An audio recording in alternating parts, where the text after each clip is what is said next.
I recently completed this sideboard for our dining room, and it's one of my favorite pieces that I've made for a long time.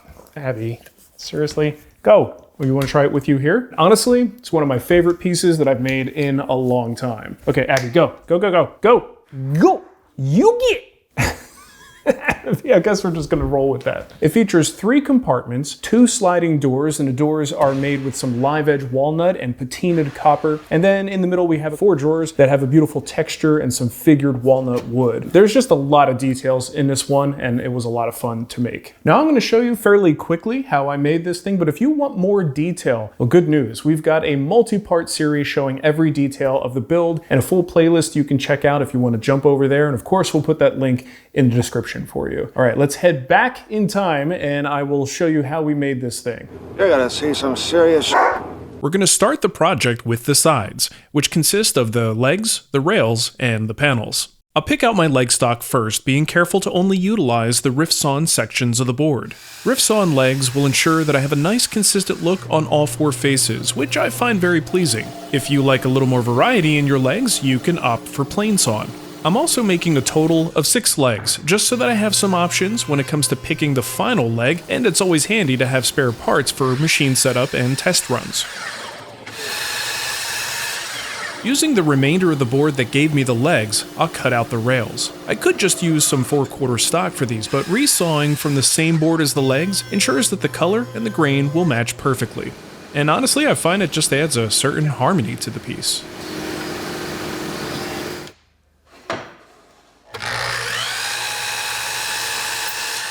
To join the rails to the legs, I'll use dominoes. This is one of those projects where the domino does me a massive favor by allowing me to focus my attention more so on the design and less on the underlying joinery.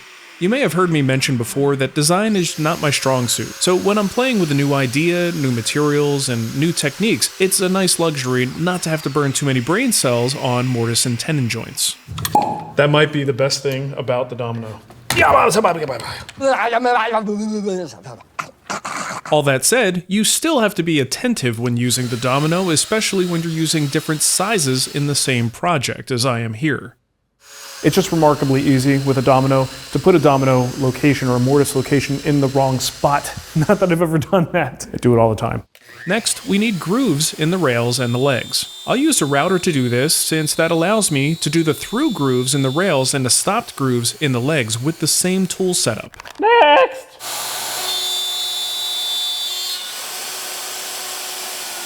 To get the start and stop points for the groove in the leg, I'll pop the rail in place and use a pencil to mark the bottom of the rail groove. That represents our stop point.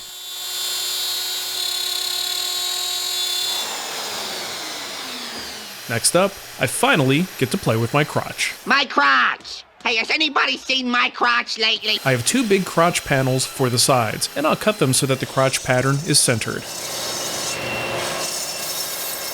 This is one of those times I'm super thankful to have a very wide helical head planer. Before getting the panels to final thickness, I use a 2-part poly filler to fill some cracks. This is my first time trying this stuff, and I have to say I'm a fan. Much better than waiting for epoxy to cure, since this stuff is ready to sand in like 20 minutes. Because the panels are a 1/2 inch thick and the grooves are just a 1/4 inch wide, we'll cut a 1/4 inch rabbet all the way around the panels.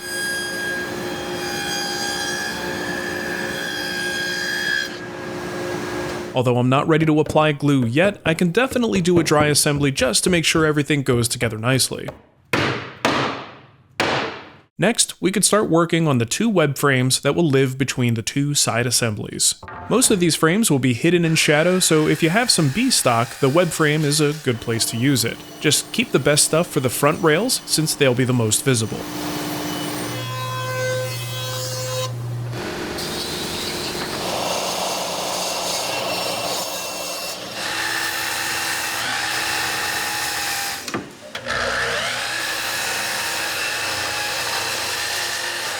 To accommodate the sliding doors, the top and bottom front rails of the web frame receive grooves.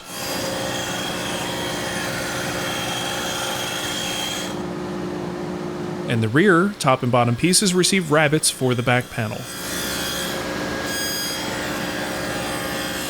Once that's done, I can pop in the dominoes to bring the frame parts together.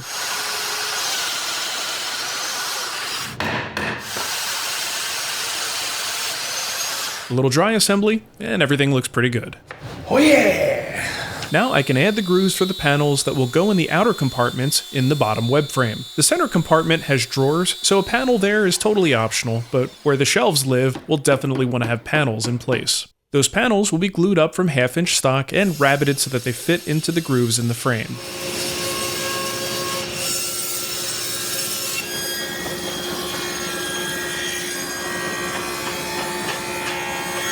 The glue up is pretty straightforward. I just need to make sure the solid panels can float. So no glue at all on these panels. Nothing for you! After adding some clamping pressure, I'll make sure the whole thing is nice and square. If it isn't, that'll cause us all kinds of headaches later when we go to glue up the case.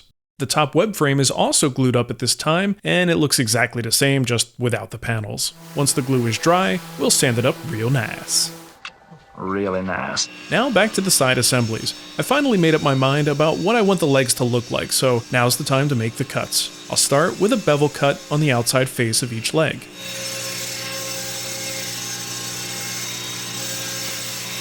And next, I'll add a taper to the bottom using the taper maker. By the way, if you'd like to build your own taper maker, we have plans and a hardware kit available at TWWstore.com. At the workbench, I can finesse the taper, clean up any burning, and make sure that the taper goes right up to the point where the web frame will join up. Before assembly, everything gets a nice sanding to 220 grit.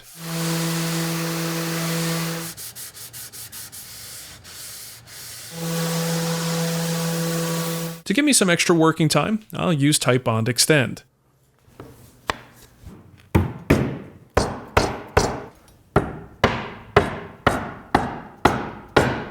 I check for square, and then apply light clamping pressure on each joint. And that is good to go. We can set that on the side. Just glue up our next panel. To create the mortises for the web frame in the assembled side, I'll use a scrap guide. The guide not only has the marks for the mortise locations, but also serves as a stop and a support for the domino itself.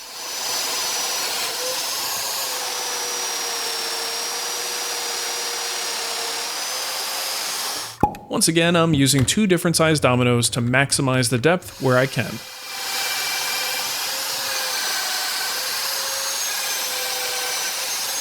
The mortises on the web frame are a lot easier to make at the workbench. Just a little test fit before continuing with the top frame joinery.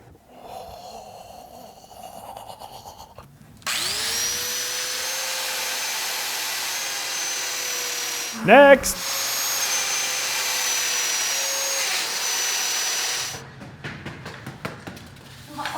And now we can do a little dry assembly as we begin working on the internals. Oh, so good. There we go. So next up, we'll make the 2 dividers. These will be a frame and panel design. Because I'll be attaching drawer hardware to these, I really don't want the panels to move at all, so I'll make my own veneered panels using MDF and shop sawn veneer. A piece of 1/2-inch walnut plywood would work for this too, but plywood is extremely expensive right now, and I'd rather not buy a whole sheet just for this. Not to mention, I already have the MDF, the walnut, and the glue. Just sprinkle in some time and effort, and we'll have 2 gorgeous panels. Basically, I cut the MDF panel to size, then I resaw some walnut to an 1/8 thick. I then bring the veneer down to 3/32 of an inch at the drum sander, and then glue 2 pieces together to make 4 total sheets. Now it's just a matter of spreading a whole bunch of glue and placing the veneer sheets on each face. They'll then go take a little nap in the vacuum press overnight. The frames for the panels will of course be made from more walnut. We'll add some grooves, and then cut the mortises.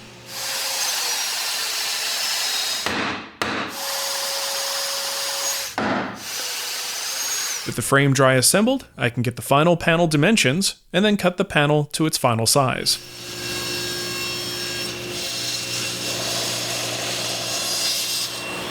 The panels also need a tongue around the perimeter to allow it to sit flush on the inside where the drawer hardware will be attached.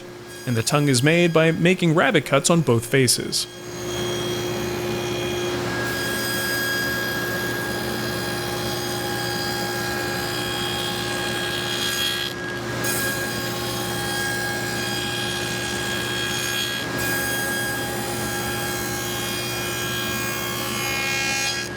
The glue up is pretty straightforward. Only difference here is that because the panel won't move, we can actually add glue to the grooves.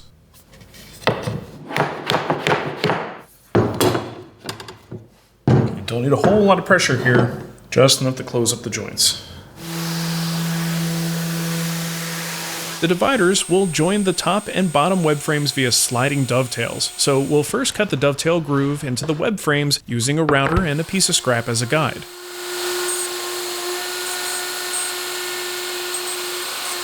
I could then use the router table and the same dovetail bit to cut the male part of the joint.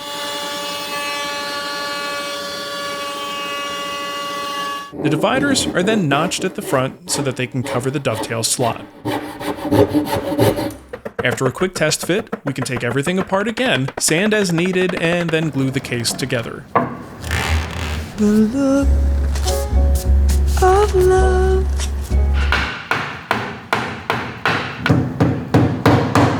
Because there's no back panel right now, there's a good chance the case may sag, so it's best to leave the assembly on the workbench but upside down, where the case can maintain its shape. After mulling it over, I started to get a little bit concerned about this thing sagging over time. I know the back panel will go a long way to stiffen the structure, but I feel like I could do a little bit better. So I decided to add an additional cleat to the back. This piece will be rabbeted and dadoed so that it engages with the top, the dividers, and the sides all at once. With that piece installed, I'm a lot more confident in this thing's ability to resist sagging over time. And I tried to come up with a joke for that, but I can't think of anything. Now let's have some fun making the sliding doors. The core of the door will be 1/2" MDF framed with walnut. We'll then be able to apply veneer over top of that core, giving us the appearance of a solid wood panel when we're done. Although I'm going to completely destroy that illusion with the inclusion of copper and live edge veneer. I heat treated a couple of strips of copper just to give them a cool looking patina. The strips will then go in the center of the panel. I could then cut a piece of live edge walnut into 4 pieces of veneer.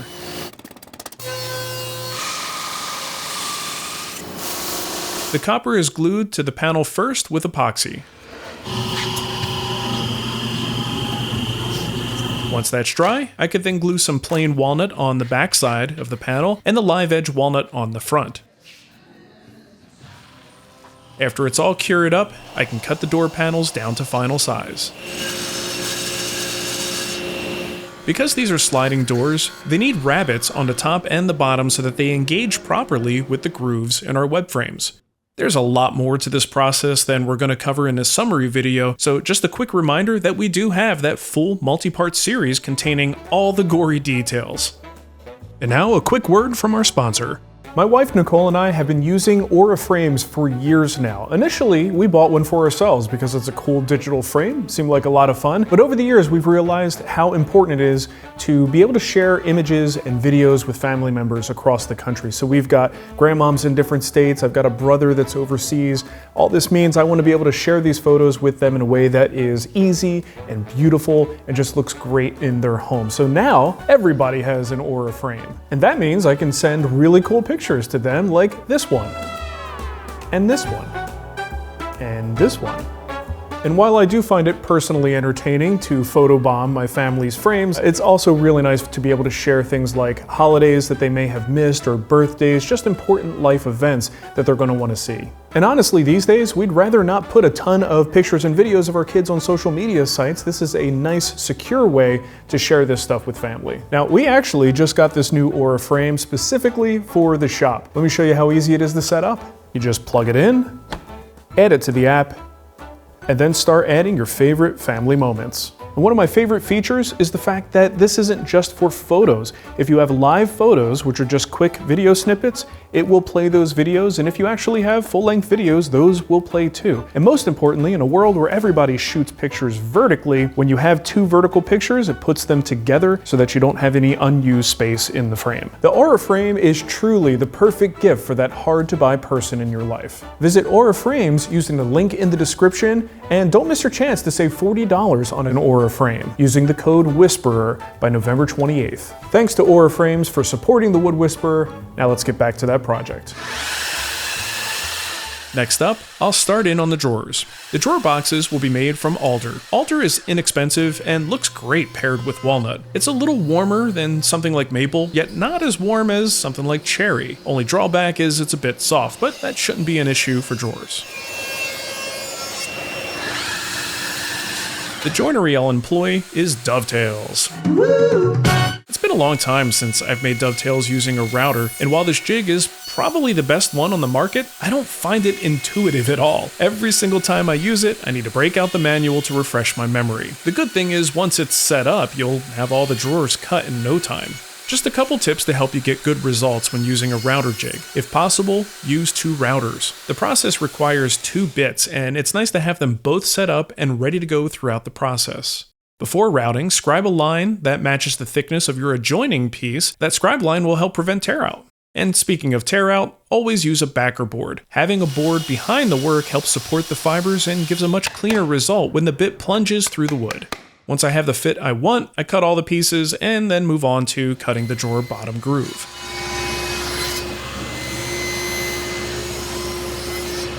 I'll also notch the drawer backs for the slide hardware.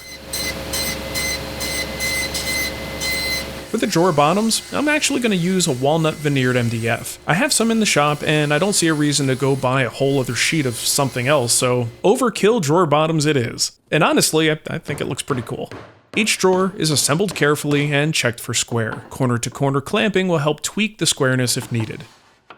Now for the undermount hardware. I've been pretty resistant over the years to get onto the undermount slide train because they do have some notable disadvantages. They're more involved to install and the cost is a lot more too. But when looks are paramount and you want the reliability of soft closed metal slides, undermount is definitely the way to go. To install the slides in the case, I like to use a series of spacers to make the process fairly dummy proof.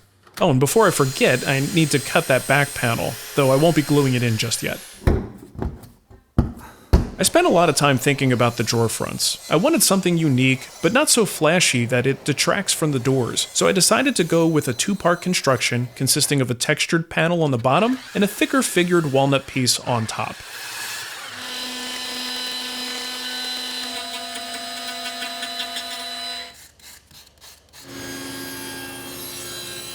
Where the 2 pieces meet in the middle, I'll cut some coves to create a nice, subtle finger pull.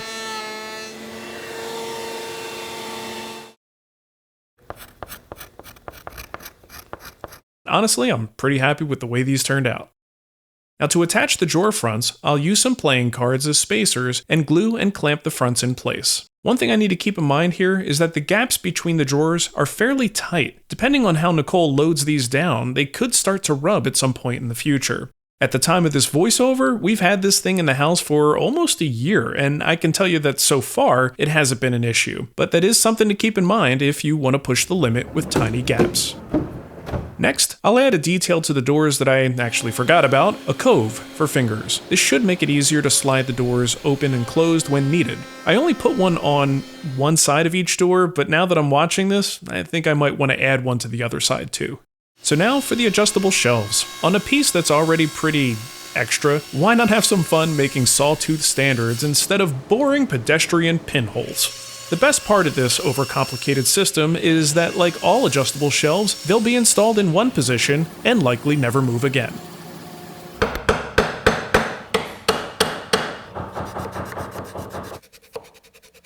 The sawtooth hangers are installed 4 per compartment with glue and clamps. The ones in the rear will actually be dual purpose as they will also serve to create a ledge for the back panel. He was saying about how it's tough to keep employees or something like that, and how a lot of them, are on meth. And I said, well, that's why we only do coke here. For the shelves themselves, I figured why not use some more of that sweet live edge crap. The live edge boards aren't wide enough to make the full shelf, so I'll add some material to widen the panel and leave the live edge at the front.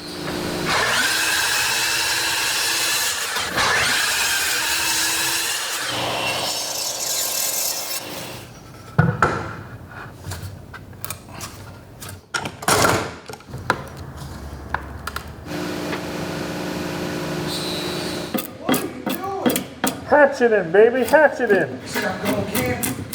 Makes me kill.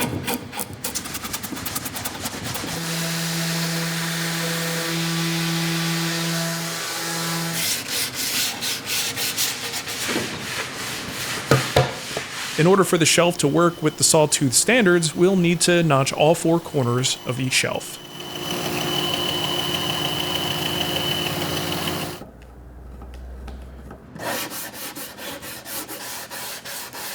Oh, and I almost forgot a key element of the adjustment system here is a little mitered key that spans the 2 hangers. The shelves then sit right on top. Yeah, it's overkill, but it's for Nicole, and she's worth it. Hashtag hope she's watching. Okay, let's finish up the woodworking on this piece by making the top. The top will be pretty simple. No curves, no crazy under bevels, no inlays. Just walnut for days.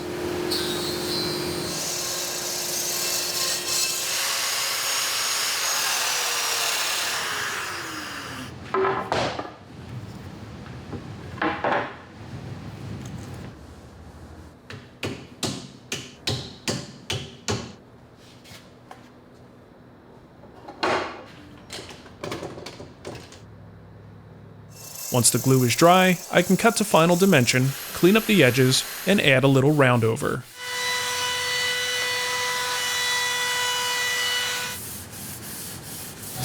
Dad, Yeah? life is life. Life is life. Life is life? Yeah. Oh, it's very insightful, Ava. Making me think deep today. Anything can happen. Anything can be good. Anything can be bad. Deep Thoughts by Jack Handy. For the finish, I'll use some tung oil. It's not going to provide a high sheen, but it's a natural finish that brings out the beauty in walnut, and it'll be easy to maintain over the years.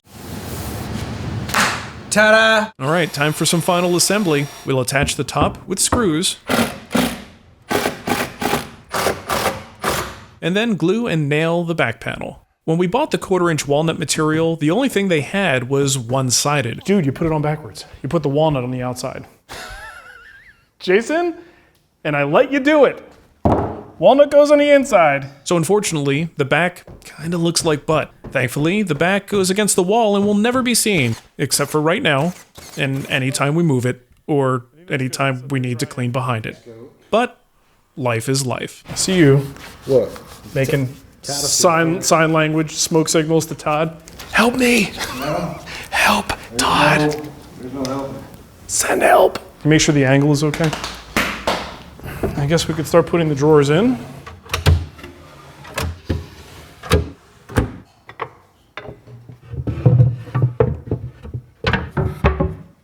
All right, here we go. And this is now the final opportunity to see how we've done here. There she is. Very nice. And there's that functionality we were talking about, sliding in front of the drawers, but completely out of the way. Even though it's a very tight tolerance here, we still have the ability to open these drawers and then open and close our doors as needed. Whew, I feel good about this. I feel real good.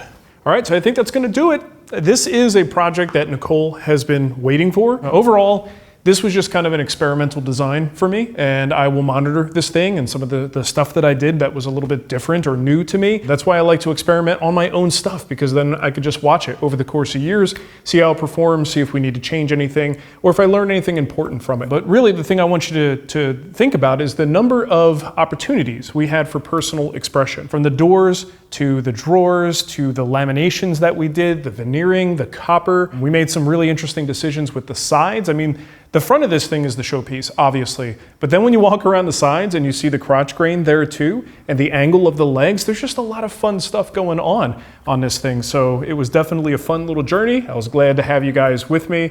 And the only thing I need to do now is somehow, safely, get this to my house. Scared me. There's a ladybug on your door. Oh no, what's her name? Is her name Francine? Yeah. Come on in. Let's go. Your name. Welcome. Your name is Francine. It's good, my help is finally here. Ava, you're at the joiner. Mateo, you're at the planer.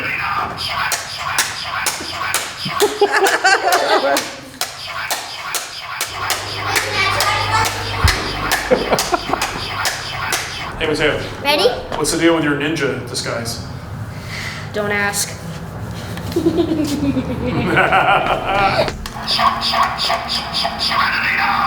Good job. Okay. Yeah, go sell some t-shirts, Mark. Oh, I know. Because that's the backbone. Don't be funny online. That works too, though. Now just give me one with a smile. Look at that's creepy as hell, man. Don't do that one then. You want me to do one like blowing a kiss or something? His middle name's John, first name's Bubba. Daddy, my boyfriend's name is Bubba John. Where the hell did I move to?